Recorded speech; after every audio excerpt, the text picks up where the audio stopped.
I have this old-fashioned phone, and I thought what I would do is show people how these old-fashioned phones work. Hello, Shady Sadie. So this is the kind of phones we use. Well, this is actually the phone my mother used when she was a little girl. So 1940s or so, maybe. It must be from that era, or 1950s, because when she was little, they didn't have phones at first. They had to order a phone, and it took years to get a line in your home in Argentina. So, yes, landlines barely exist anymore. We have a landline at my house, but it's not a old-fashioned phone. It's a cordless phone. So we still have our landline, but landlines are actually the only that are plugged into the wall that are not cordless, such as a phone like this, would be the only phones that are almost impossible to trace.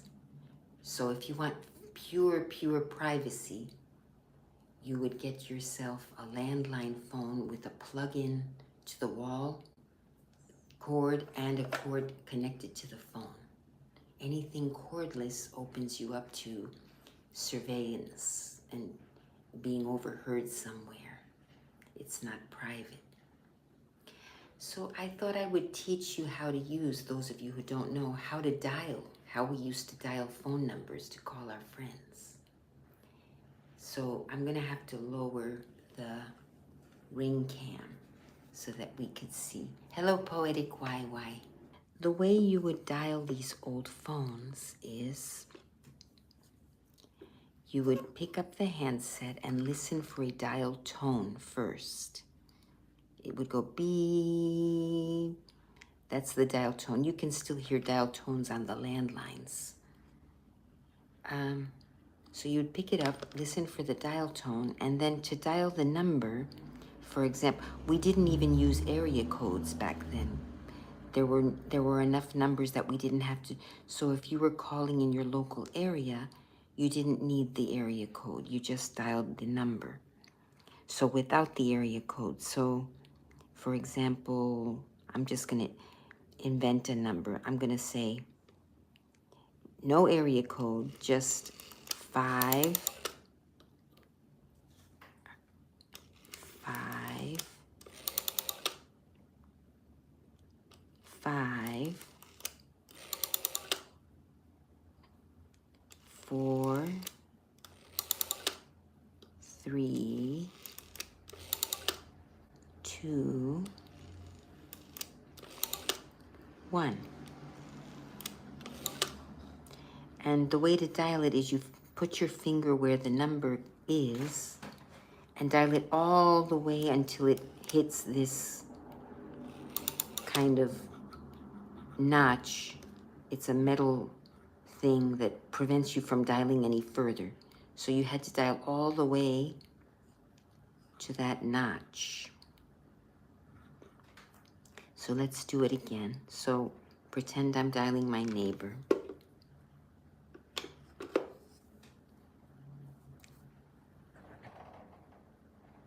There we go. I hope the microphone is strong enough. Let me put this a little higher. So again, I'll use my right hand this time. I used my left hand before. Pick up the phone, put it to your ear so that you make sure there's a dial tone. Then leave it off the hook. Then dial 5. See how I'm doing it? Put your finger where the 5 is. So I'm going to dial 5554321. Let me start from scratch. So put your finger into the hole of the corresponding number. 5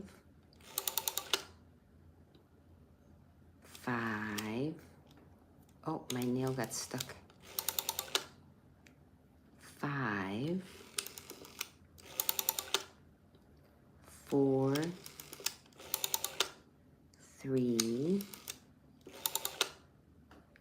2,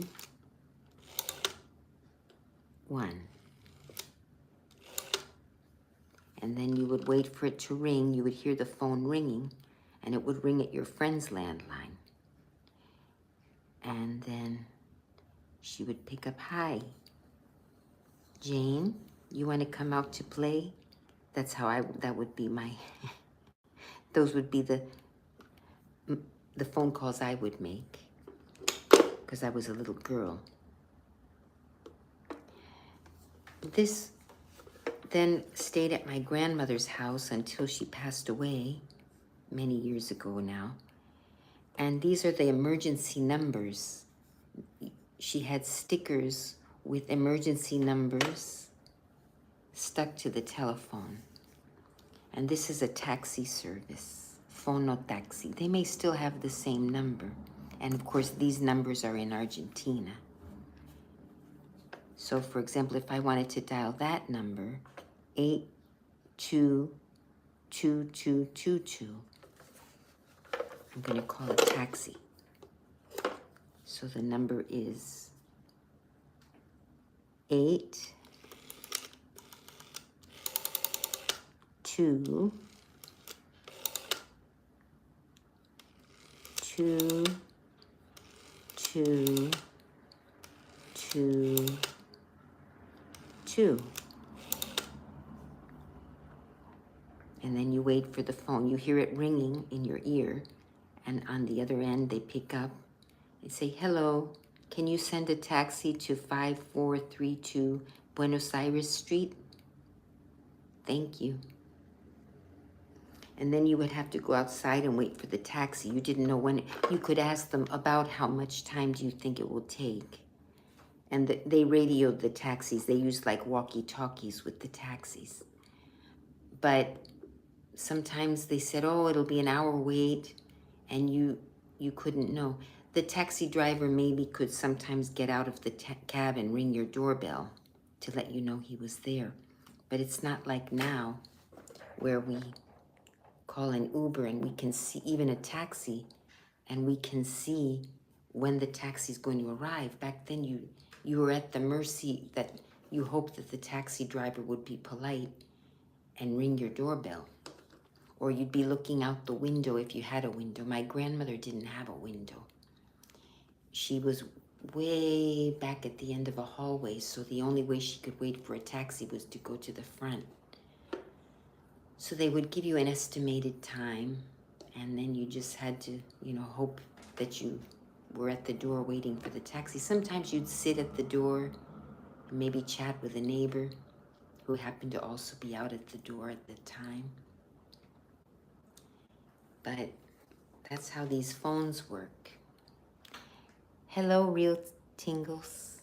I'm showing how to use these old phones. So let's do one more lesson for the people who just arrived. How to use these old phones. If we're going to call, I was saying before, in the United States, when I was little, we had these kind of phones. They weren't quite this old-fashioned. They were a little bit more modern looking. This phone must be from the 1950s, I'm guessing. Whenever phones were invented. It's one of the earlier ones. Anyway, so if I wanted to call a neighbor, we didn't use area codes back then. There weren't enough numbers. There were so few enough numbers that we didn't need to use the area code. So, we would just rely on the exchange to know where we were calling. And if we were calling long distance, you had to dial the area code and you would get charged. Now you can call anywhere in the United States on your cell phone and you don't get charged extra for it. You could only get free local calls. So, no area code. The exchange will be, let's do 5. You put your finger in the, let's say the number is 5556789. You would put your finger where the in the hole where the 5 is and dial it all the way until you can't dial it any further. Your finger hits against this metal stopper. So 5, 5, 5, 6, 7, 8, 9. I hope you're able to see what I'm doing. There we go. Oh. Then, of course, before that, you had to check for the dial tone. I forgot. Let me start over. The way to do it, let me check the chat. Oh, she's fine. I just checked on her. Yes, this is an old-fashioned phone. It belonged to my grandparents. This was the phone they had in their house until they passed away. Even though modern phones came and cell phones came, they just stuck with their old, they never got a cell phone. They were alive already when cell phones, they were still alive when cell phones were common. My grandmother was. I believe my grandfather passed away a little bit before cell phones were common. They existed, but they weren't so common yet. In the beginning, only rich people had cell phones, like very wealthy people. So you pick up the handset first, put the one to your ear. Don't get it backwards. The cord goes on the bottom. Put it to your ear. Wait for the dial tone. If you don't hear the dial tone, you press this. And then wait for the dial tone. Obviously, this is not plugged in, so I don't really hear a dial tone. But this is to end the call. You press on this. So hanging up, which is why in the old days when you got angry with someone, you would slam down the phone and it would make a really big slam to the others. Well, actually, it would just make a click, but you got the benefit of getting out your anger by slamming down the phone when you were angry with someone, when you hung up on someone. But now you're on on the cell phone, it's hard to get aggressive because it's just a little tap. So let's start from the beginning. You pick up the phone, you wait for a dial tone, then you get the dial tone. 5, 5, 5, 6, 7, 8, 9.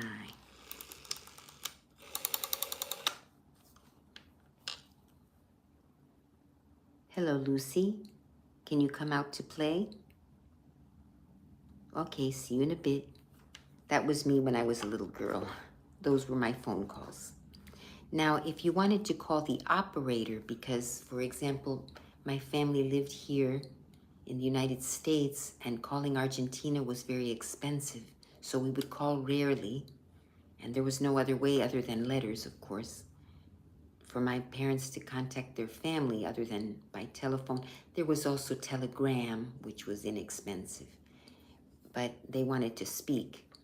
So if you want to call Argentina, in those days you had to call the operator and she would connect you. So to call the operator, you just dialed a big 0.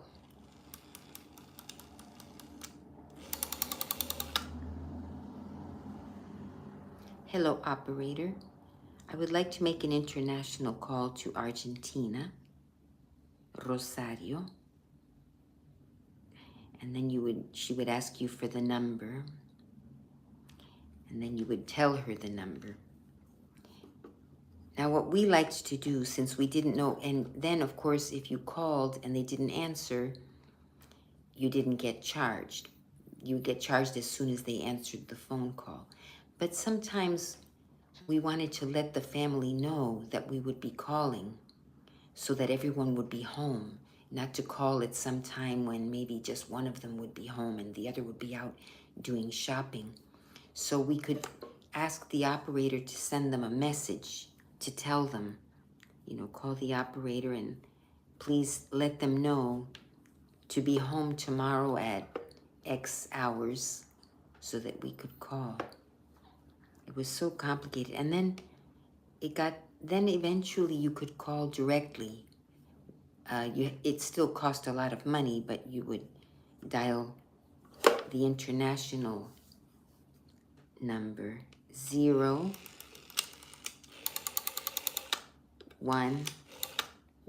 if you were calling from the United States. And then you would hear like another little tone, and then you would enter the country code for Argentina, 54. Then the city code, Rosario, 341. And then the number, which I don't remember. Let's make one up. 8 2 2 3 1 1. And then you would talk to your family. Then you get the phone bill, and it would be high, but you had already planned for it. So the way to dial a telephone number in the old-fashioned days, in the olden days, you would pick up the phone first, the handset, and put it to your ear, like this. And then this is the part you talk into. So you've taken the phone off the hook. See, off the hook. Greetings from Connecticut. Hello, Mr. Connecticut. Okay, so the way to dial the number is you didn't even need the area code back then.